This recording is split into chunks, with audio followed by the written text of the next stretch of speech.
I'm at the Harvard Coop right now, and I'm on international travel related stuff. I've done a lot of traveling myself. I went to New Zealand and Australia.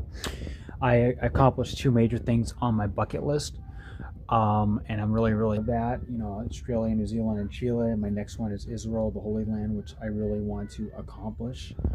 I'm looking forward to seeing as much of the world as possible.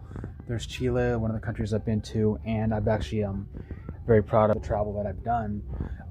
France and Italy have some of the best breads and foods and pizzas, and Italy especially. It's just so good stuff there. And Germany has a lot of history from World War II, and so does England. And but it's like the fascinating countries are in the Pacific, like Japan, and they're trying sushi from the source and all that stuff. It's just and world, being the Holy Land, of the Holy Land, where everything is where all the biblical sites are, and that's one thing I really look forward to seeing in my life, and I'm just excited about that.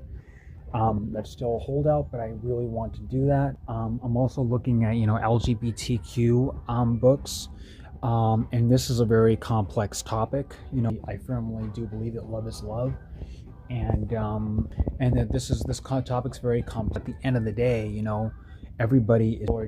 we're all just different. Gay people are just different, and at the end of the day, they love the same as you, but they're just the same sex or whatever.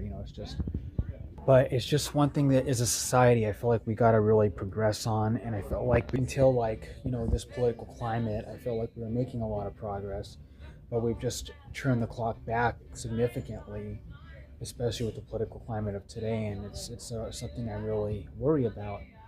But I just want this world to be a better place for everybody, especially gay people who technically are still a marginalized community. And I want this world just to be a better place, But nevertheless, I digress. This is an interesting topic. There's a lot to study on this topic, a lot to read about this topic, and just a lot of history behind this topic.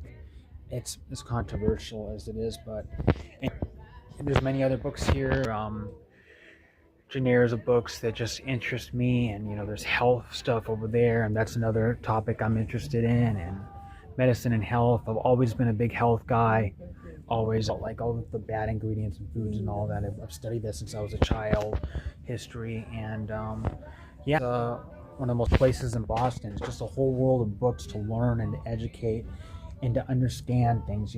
Just stay educated, stay woke. It really it helps combat the political climate of today, and just continue to learn. And that's what's beautiful about this place. Just so many books, so